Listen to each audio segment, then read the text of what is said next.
All right, I'm going to jump right in because we've got a full schedule this afternoon.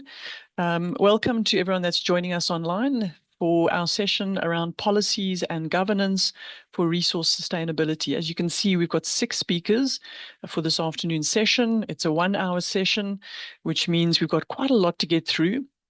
I'm going to keep each of our speakers very strictly to their 7 minutes, and we'll allow for 2 minutes of questions, probably fielding 1 to 2 questions per speaker. And then that should hopefully still leave us with a little bit of time at the end to take any general questions to any of our speakers in the session. So with that, I'd like to pass over to our first speaker for this afternoon, Isabel Collin from the University of British Columbia in Canada, who's talking about NLP to address information overload in mining governance. With that, Isabel, we look forward to your presentation. Thank you. Thank you very much. Straight into it. Let me start my timer so I don't overtake my time. So lovely to meet everyone. As mentioned, my name is Isabel, and I'm going to be talking about some of the work that I've done with the University of British Columbia. So as mentioned, I'm going to be talking about information overload in mining governance. I also want to let you know that I'm calling today from Calgary in Alberta, which is covered by Treaty 7, a treaty between the Crown of England and several First Nations here. And that's important to mention to acknowledge the land I'm on, also because it plays into mining governance, and especially who controls what mining projects happen and where, and who profits from them. So these are pictures from a report on a big mining project in the Yukon, which I'm going to be talking a little more about later. So we can go on to the next slide. So my name is Isabel, as mentioned. I'm an archivist and librarian. I received my dual masters in that field from the University of British Columbia. And the project that I'm doing is a project by the Computer Science Department and Mining Engineering Department at UBC on natural language processing for unstructured documents in the mining sector. So I'm going to be talking a bit about what that means. The presentation will focus more on the issue of information overload, not as much on the technical aspects of natural language processing, but I will present some examples of what our research team has accomplished or is sort of in like a prototype phase. So we can continue to the next slide. So I'll start by talking about information overload. So I'm sure many of you, of course, are familiar with resource extraction or what all of the different documents and types of data that are produced by in this sector. And so something that's very difficult for communities is that there are so many documents. So there are many initiatives to push transparency in the mining sector, but on the other side, this can result in basically huge amounts of data that are very difficult for communities and even researchers and just the general public to get a hold of and to understand. And so this is kind of the context of mining governance in Canada, where you have a situation where a single mining project can produce dozens of boxes of paper that communities need to understand how to use if they want to participate in the approval process. We can continue to the next slide. So the Faro mine was, I'm going to talk about this example. So this was a major lead zinc mine in the Yukon. It produced over 1,800 boxes of physical records during operations. And now it is basically a huge site that needs to be under remediation and management in perpetuity. So the project to actually remediate the mine site itself also produced about 400 PDF documents and had several public consultations. And many other projects that I've worked with in British Columbia have produced thousands of documents, thousands of lines of back and forth correspondence during the permitting phase. So just to give you a sense of the scale of how much information and data is being produced by mining companies and government. So let's continue to the next slide, please. So yeah, so maybe the previous one. Uh, so the types of documents that we have are compliance reporting documents, so technical reports, correspondence, tables, charts, photographs, maps, field notes, and then publications, so shareholder reports, annual reports, news releases, public information sessions.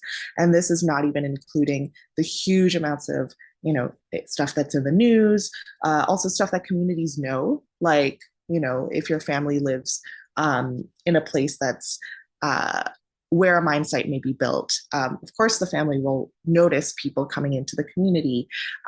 They'll see the number of people who are coming in, and perhaps notice where they hang out and things like that. So just to, again, these are some of the types of documents, and we'll quickly run through the next few examples. So maybe next slide. So this is an essay, a field note, and a letter to a First Nation. And next slide. We have a drill log and a screenshot from a socioeconomic impact report. And next slide. We have a traditional land use map and a water impact table. So I'll go to the next slide, please. I know I've got a minute and a half left, so I'm going to speed through. So just to give an example, some of the interventions in natural language processing that our team has worked on is text classification, object classification, and table extraction. So the goal of these is to streamline the review process and reduce workload for human reviewers. So this is on the government side. So we'll just go through the next few slides because they explain. So the next slide is text classification. So you can see on the left, these are kind of quotes from reports. And on the right, you can see myself as a human kind of categorizing these. And then an AI, a natural language processing, artificial intelligence, also trying to classify these quotes according to categories. Next slide. This is object classification. So here we're looking at, does this page contain correspondence or not? Does it contain a map or not? So in our team, we were able to create a classification model that could distinguish between maps and non-maps and correspondence and non-correspondence. And next slide. So here we have a table in a PDF. So like sort of something that's like a picture. And on the right, our team was able to extract it into an Excel document, basically. So this is a very valuable tool for researchers and people who want to sort of analyze the data that is in these reports. So I'll go to the last slide because I think I'm on my last minute. So these are the natural language processing kind of interventions. And so just the remaining questions I want to leave us with is how document management, even before we get to natural language processing, can support transparency and information accessibility.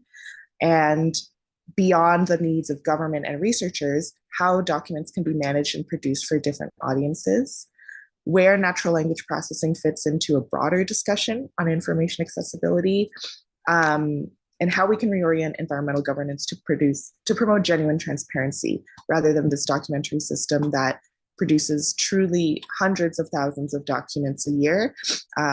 That's really difficult to navigate and to process. So I'll leave it at that. That's my time. Thank you very much. Thank you very much, Isabel. Yeah, 7 minutes can't do a topic like this justice, can it? I'm just looking, there's nothing at the moment in the Q&A box. And obviously those that are joining us, participants joining us, you're also welcome to pop your questions into the Q&A and our speakers can answer them, if not necessarily at the end of their presentation, they're welcome to answer them during the course of the hour that we have together. Nothing in the chat and nothing in the Q&A. I think if I may, Isabel, just I suppose one question before we move on to the next speaker is that it's not only just about making the documents accessible, but I think also interpreting them for many people in terms of literacy, the complexity of these documents and understanding the content more so than actually just accessing physically the documents. So a role for AI in terms of that next step of some level of interpretation of the content, or is that starting to navigate into dangerous territory? Um, that's a very good point. For us, our focus has been on using AI for government, so for people who are already technical experts in the field. But I think your question speaks to a bigger question, and for me, natural language processing is almost the bottom of the list in terms of priorities because I think there's a whole what I would call kind of a documentary regime or documentary management system, where first we're producing these documents. So, is it really transparent if a mining company produces a dozen Excel spreadsheets with just numbers in them? Is that actual transparency? And then for, um, but I also like actually getting access to the documents is also surprisingly difficult. You would think that with these transparency initiatives, it's easy, but you know, every province has their own. In Canada, every province has their own system. So you have different websites. Some of them, all the documents are public, some not all are public. You have different phases of the permitting cycle, which are hosted on different websites, or perhaps some are not online at all. So even for a community that perhaps hires a researcher or there's someone in the community who knows how to read these documents, they can't even get a handle on all the documents. So I think True. it's a huge question about basically how to overhaul environmental governance so that communities can be involved.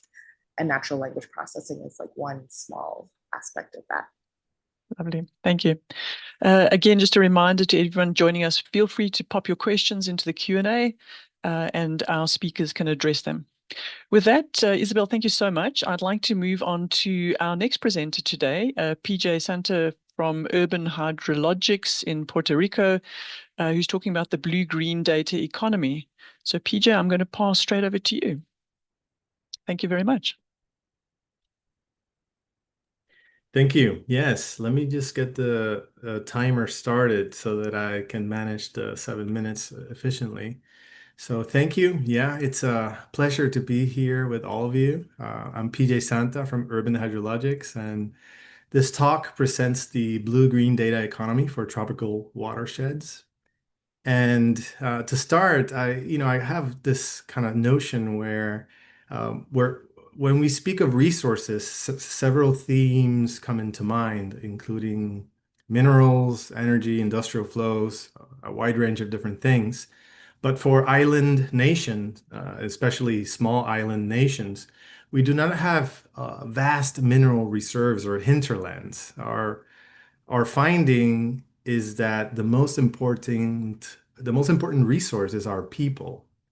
And in my work, resources include water resources like rainwater, rivers, streams, coastlines, ecological resources like forests, open spaces, ecosystems, human resources, and financial and intellectual resources like technologies, models, innovations, and governance that translate care into measurable outcomes.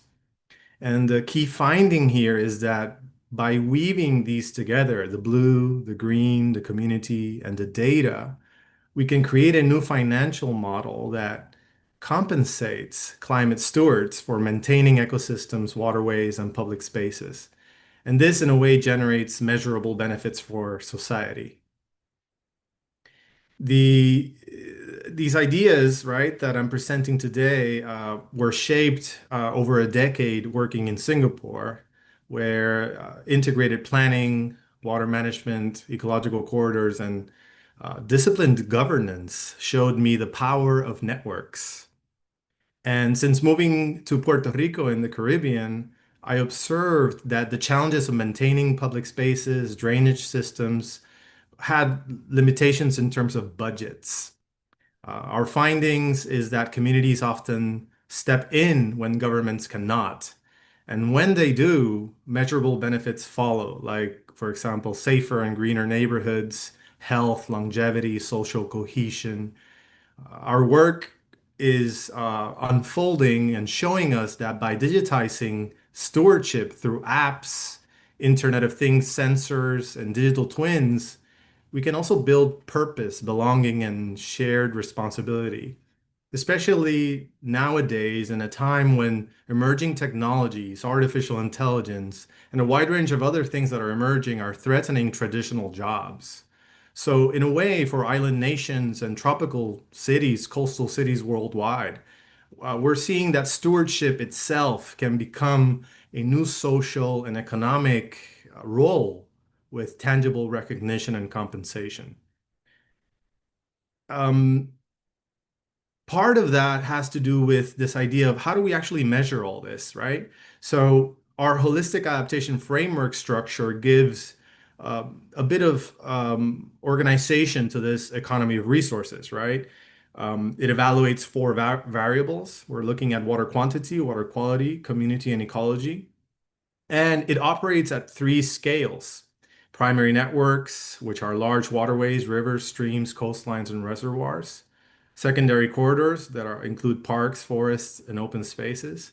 And tertiary elements that are somehow decentralized, blue-green infrastructure elements, nature-based solutions like rain gardens, swales, green roofs, and other, right?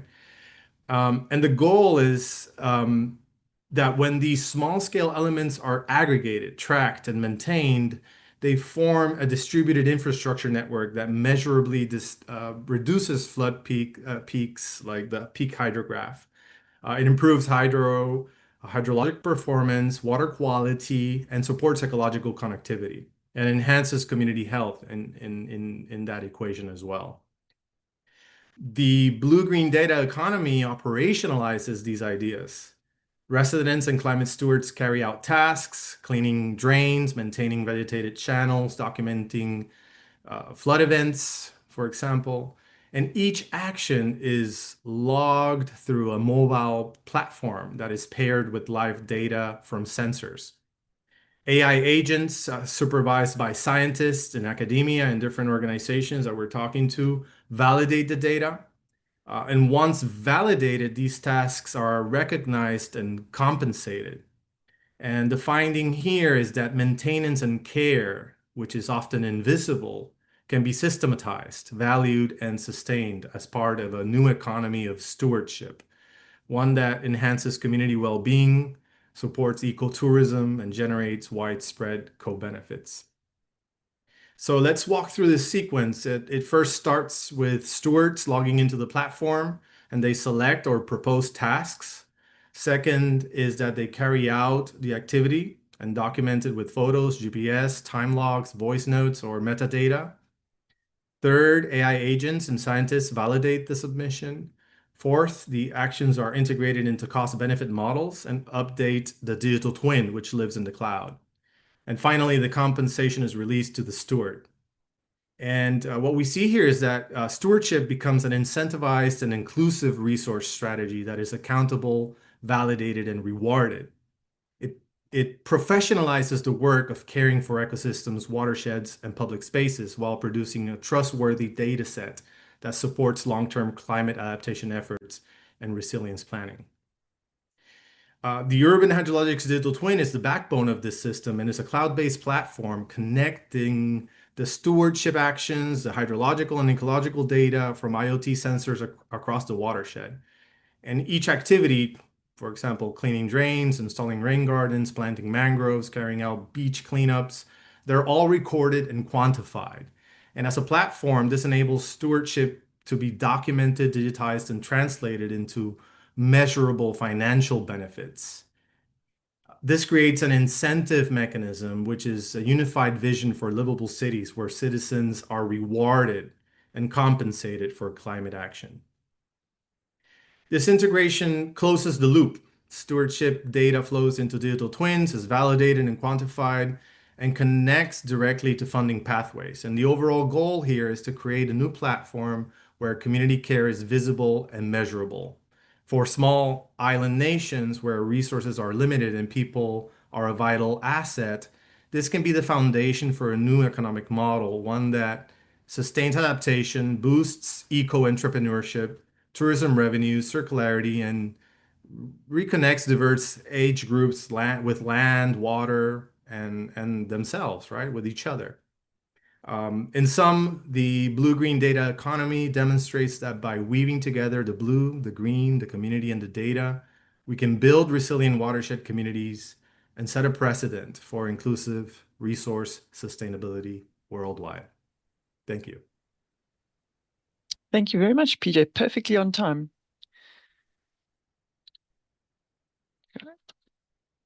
See again any questions in our Q&A. Nothing immediately pops up. I'm going to also open it up to any of our other panel members if they'd like to ask speakers a question. You're more than welcome to in the 1 minute that we have before we move on. I must say, I do very much like this concept of digital tools in creating social cohesion. I think Isabel has a hand up. Go ahead, Isabel. Oh yeah, very, very interesting. I had a question about what is your perspective on making environmental sustainability kind of using a gig economy model, it seems, rather than having it be the responsibility of the state. Wow, that's a great question, Isabel. Short answer, PJ. Sorry? A short answer for a difficult question. Oh, well, Isabel, let's have a conversation. I think that just really opens up a really fantastic question. I appreciate it and looking forward to chat. Feel free to take it into the Q&A so that our other listeners can follow as well. And I'm going to pass directly then on. We're going to move swiftly on to Vladimir, who's joining us from Brazil, I think it is, talking about circular economy in Brazil, the role of public policies in advancing sustainability. Vladimir, I'll pass it over to you. Thank you. Thank you. Hi, everyone. It's a pleasure to be here. I'm grateful for the opportunity to share some reflections on the role of public policies in advancing the circular economy here in Brazil. This is a topic of growing global relevance and one that demands not only technical innovation, but also systemic and political coherence. In this brief presentation, I will introduce an ongoing research initiative, a theoretical and bibliographical study with an applied objective. It's to bridge the gap between sustainability goal and policy integration, proposing a framework that aligns circular economy strategies with the principles of policy coherence for sustainable development. The ideas here shared here are part of a broader and evolutionary agenda. It's an ongoing research of my research team.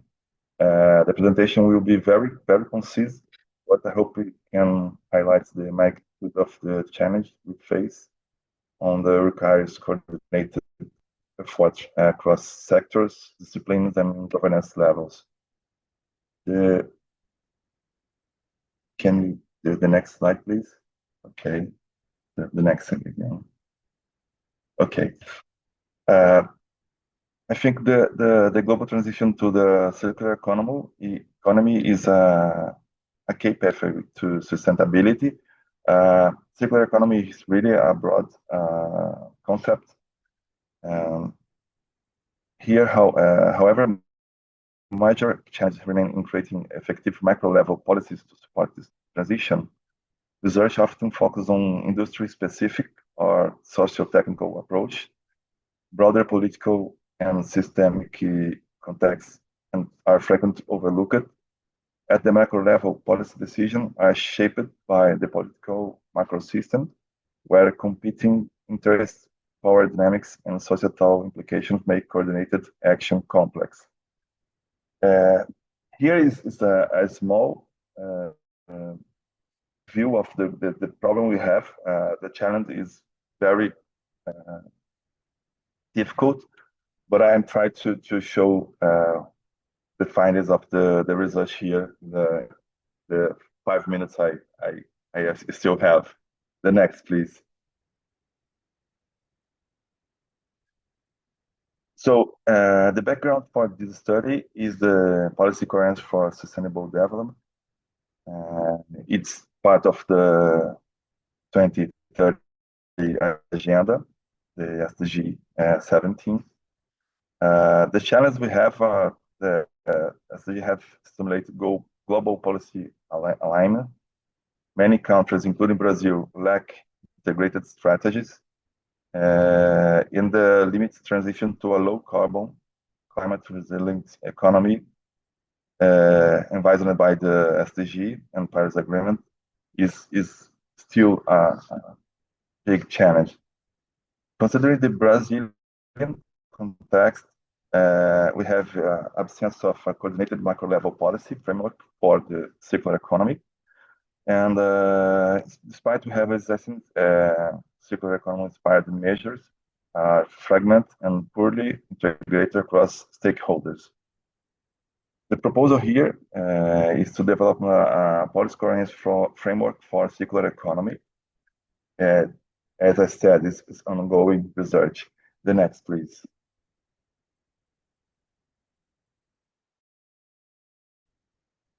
The next, please. Okay, thank you. It's a systematic literature review. Here, only to point that we have only 47 documents, and the final corpus was of 12 selected articles. Yeah, and here we can identify the patterns, gaps, and opportunities to integrate policy coherence and the circular economy. The next, please.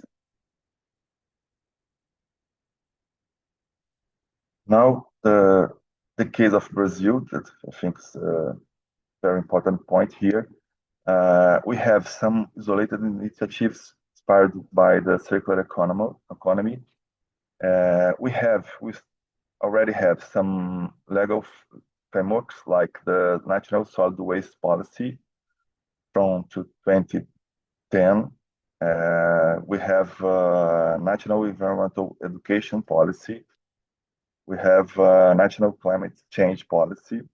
And we have this year a new one that's National Circular Economy Policy. But the real situation here that we have that our policies are fragmented and lack national coordination.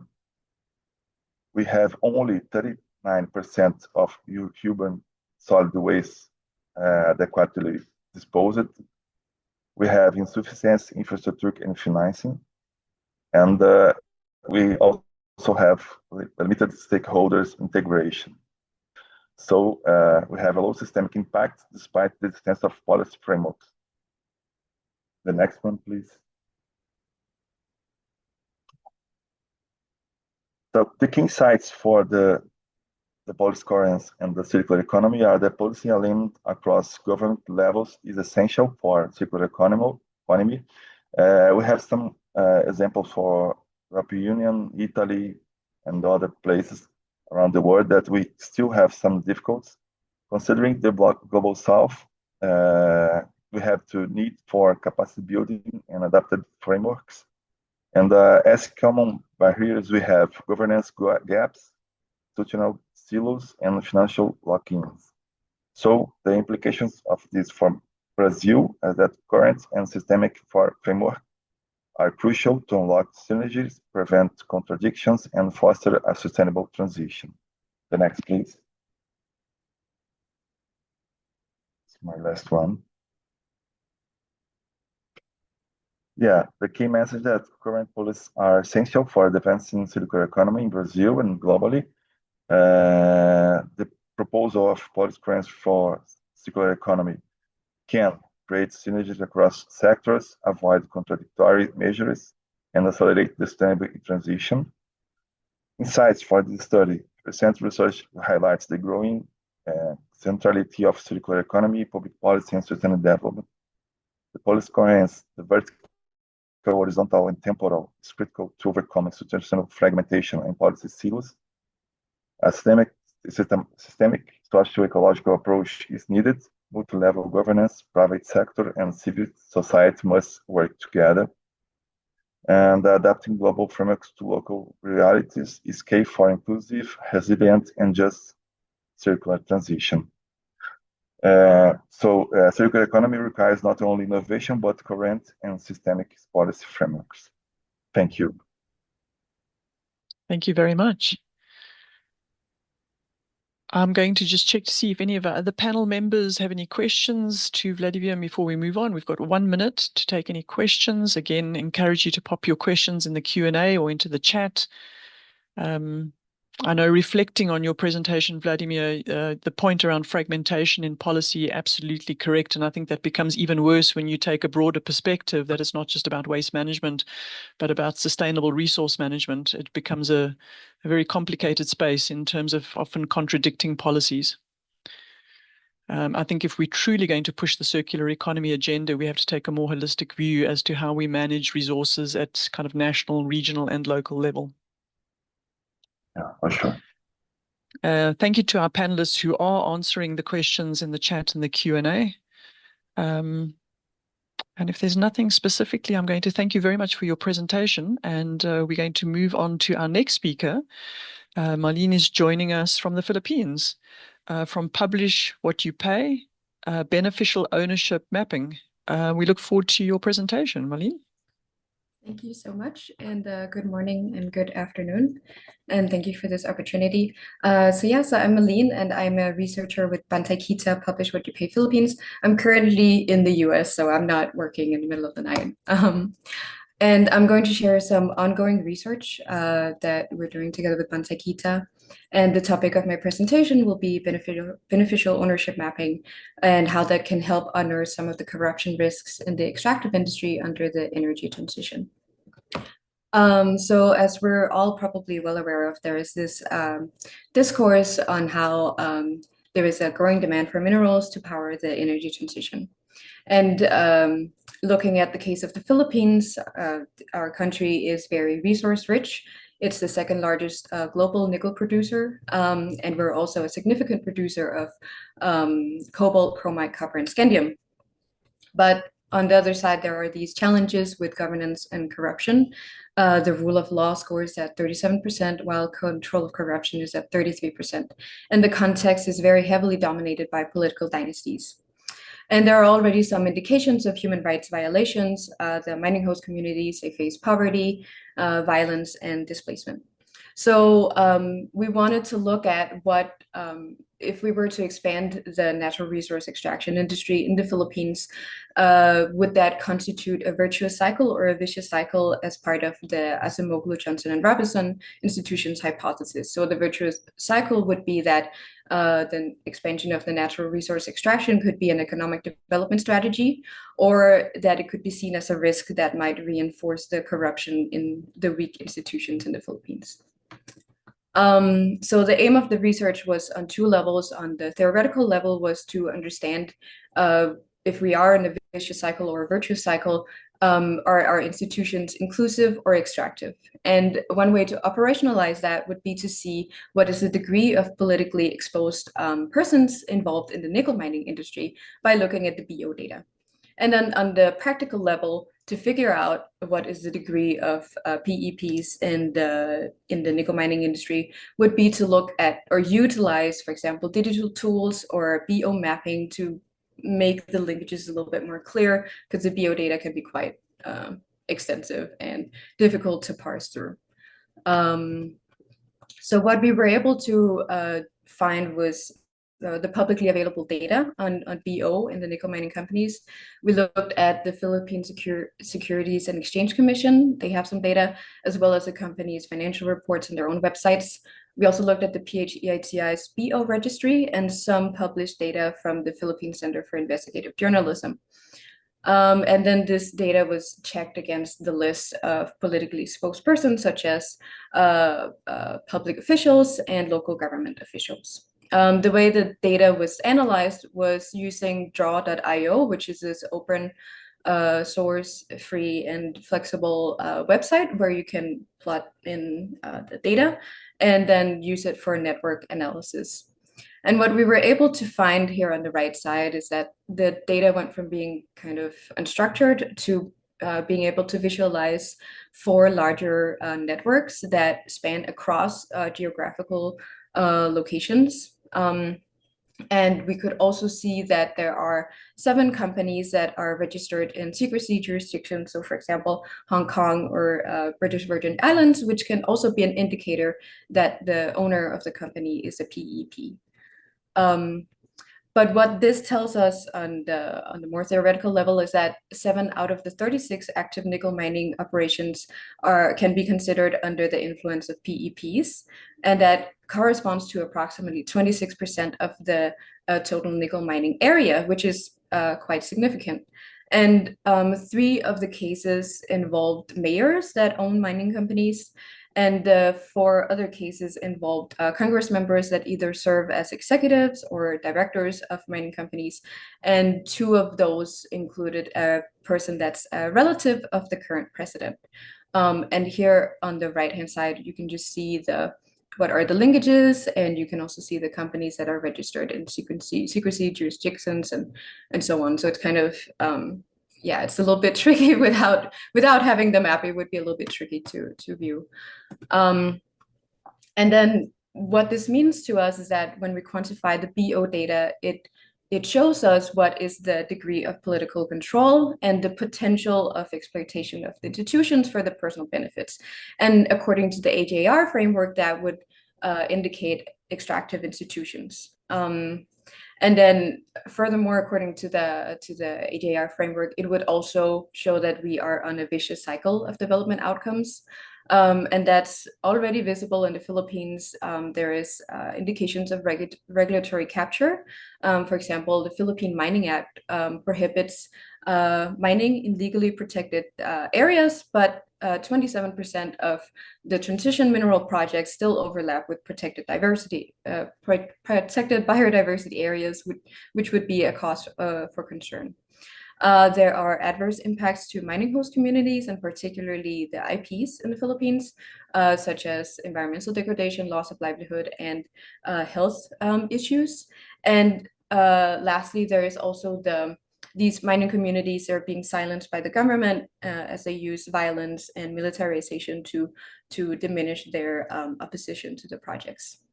And that kind of links further back to the AJR framework and this discussion on whether or not human rights should be considered during or after economic growth.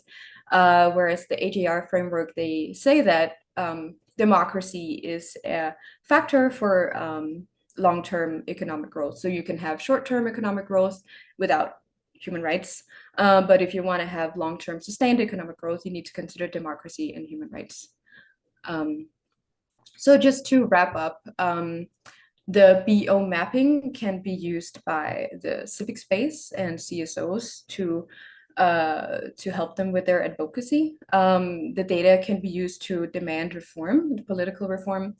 And of course, the policy recommendation would be that BO should be institutionalized, and it should be a prerequisite for mineral licensing. Other points for further research that came out of these findings was to look at the corruption and human rights nexus, those 2 concepts and how they interact. So for example, if you have hidden ownership, then it's more difficult for victims to seek accountability and to seek access to remedy. And then another point that is also interesting to look at is the use of secrecy jurisdictions and how that, if there are any ties to potential illicit financial flows. And then lastly, I just want to share a quote from one of the IP host community members. They said, how many more mountains? We want to leave something for our young ones to make the life of the next generation easier. So yeah, I'll end it there, and thank you for your time, and looking forward to any questions or comments. Thank you so much, Malene. Spot on time there.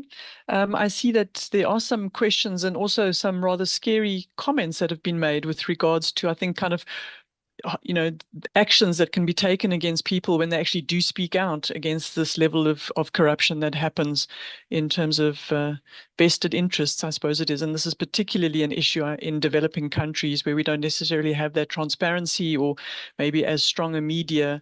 And I think that was going to be my question, is that once this data is exposed, how does one actually then get it out to the general public in terms of, trying to take action and change? Yeah, I think so. That's another aspect in the Philippines that I think I do see the comments that Isabel's friend survived a state-sponsored assassination attempt. There are more and more cases of that happening in the Philippines. So it is definitely a problem for people that do speak out. And also from my dialogue with the mining industry in the Philippines, they aren't interested in the BO data coming out, and they cite privacy concerns as the reason why they don't want it to come out. But of course, it's because they don't want to highlight the sort of corruption challenges. So that is another aspect that should be looked into. How can we lobby the government to protect human rights activists, human rights defenders, so they feel safe to speak up? Absolutely. I know at the World Circular Economy Forum held in Brazil earlier this year, there was a lovely statement. I just want to read it. It was a comment that was made by the Minister of Environment from Colombia. And she made the statement, resources have not created a system of equality, security, and peace for all society. And I think it is because of this kind of unequal access, the vested interests that people have in this game, and the fact that the benefits that are generated from revenue are not always then reinvested back into the interest of all in that country, sadly. Yeah, sadly. Very interesting. And again, Marlene, a couple of questions, so please feel free to answer those in the chat or Q&A. I think Vladimir has also shared some useful information following his presentation. I know there's been a rich discussion happening down in my chat column, and thank you to the World Resource Forum for giving us an extra 4 minutes this afternoon. We greatly appreciate that. I think in my closing remarks then, on the World Resource Forum 25 app, you would find the profile of all of our speakers. I think today, please feel free to engage with speakers post this event. I know there's been, as I said, a rich discussion that's happening, but I'm sure you may still have some questions you'd like to pose to our presenters this afternoon. And I think from my side, a really big thank you to our 6 presenters for the excellent presentations. Trying to squeeze that into a short 7 minutes, I know can be extremely difficult. But I think the take-home message for me was really around the important role of government and society in terms of sustainable resource management. Together with that, the tools that help to enable information sharing, but also transparency in sustainable resource use. And I think the last point was really around how we use our resources in the interest of all, if we really are going to address these big socioeconomic challenges that are facing us globally and the environmental challenges facing us. So with that, I'd like to thank our presenters. I'd like to thank the audience that have stayed with us for the full hour and 5 minutes. And with that, I'd like to wish you a very good afternoon, morning, evening, wherever you are joining us today. Thank you very much.